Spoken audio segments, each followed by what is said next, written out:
আসসালামু আলাইকুম। কিভাবে অর্থনীতি কাজ করে? কেন কিছু দেশ সমৃদ্ধ আর কিছু দেশ দারিদ্র্যের মধ্যে পড়ে থাকে? আজকের ভিডিওতে আমরা বিভিন্ন অর্থনৈতিক স্কুলের ধারণাগুলি আলোচনা করব, যা আমাদের জীবন এবং সমাজকে প্রভাবিত করে। অর্থনীতিকে যদি একটি বিশাল যন্ত্রের মতো ভাবা যায়, তাহলে ক্লাসিক্যাল অর্থনীতিবিদদের মতে এই যন্ত্রটি নিজে থেকেই সবচেয়ে ভালোভাবে চলে, যতক্ষণ না এতে কেউ অহেতুক হস্তক্ষেপ করে। এটি ক্লাসিক্যাল অর্থনীতির ধারণা, যা জন্ম নেয় 1800 শতকে, যখন অ্যাডাম স্মিথ তার বিখ্যাত বই an inquiry into the nature and causes of the wealth of nations 1776 সালে প্রকাশ করেন।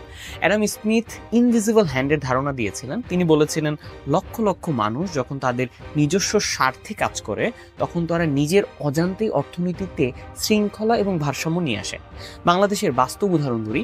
ঢাকার এক মুদি দোকানদার চাল ডাল বিক্রি করছেন নিজের লাভের জন্য, কিন্তু তার এই উদ্যোগই নিশ্চিত করে যে আমাদের প্রতিদিনের খাদ্যপণ্য হাতের নাগালে থাকে। এটি সেই অদৃশ্য হাত বা ইনভিজিবল হ্যান্ডেরই কাজ, যা নিজের মতো করে বাজারকে পরিচালিত করে। ক্লাসিক্যাল অর্থনীতিবিদরা বিশ্বাস করেন বাজারের দাম, মজুরি এবং সরবরাহ স্বাভাবিকভাবেই ভারসাম্য তৈরি করে। ধরুন, যদি ঢাকায় বেকারি রুটির দাম বেড়ে যায়, তখন আরও বেকারি খোলার প্রবণতা দেখা দিবে। বেশি বেকারি খোলা মানে সরবরাহ বাড়বে, ফলে রুটির দাম আবার কমে আসবে।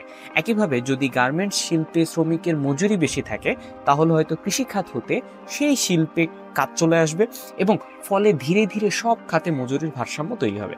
ক্লাসিক্যাল অর্থনীতির আরেকটি গুরুত্বপূর্ণ তত্ত্ব হলো ডেভিড রিকার্ডোর কম্পারেটিভ অ্যাডভান্টেজ থিওরি বা তুলনামূলক সুবিধার তত্ত্ব।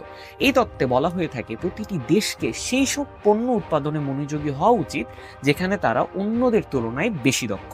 উদাহরণ হিসেবে বলা যায়, বাংলাদেশ গার্মেন্টস শিল্পে অত্যন্ত দক্ষ, যদিও আমরা কৃষি পণ্যে উৎপাদনে ভালো, কিন্তু পোশাক রপ্তানিতে তুলনামূলকভাবে বেশি লাভবান।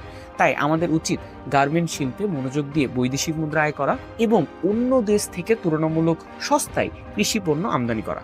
অর্থনীতিতে দুটি দেশই তখন লাভবান হবে। কিন্তু এর মাঝে ক্লাসিক্যাল অর্থনীতিবিদরা একটি বড় সতর্কবাণী ছিল, যা হলো সরকারের অহেতুক হস্তক্ষেপ এই প্রাকৃতিক ভারসাম্যকে নষ্ট করে দেয়।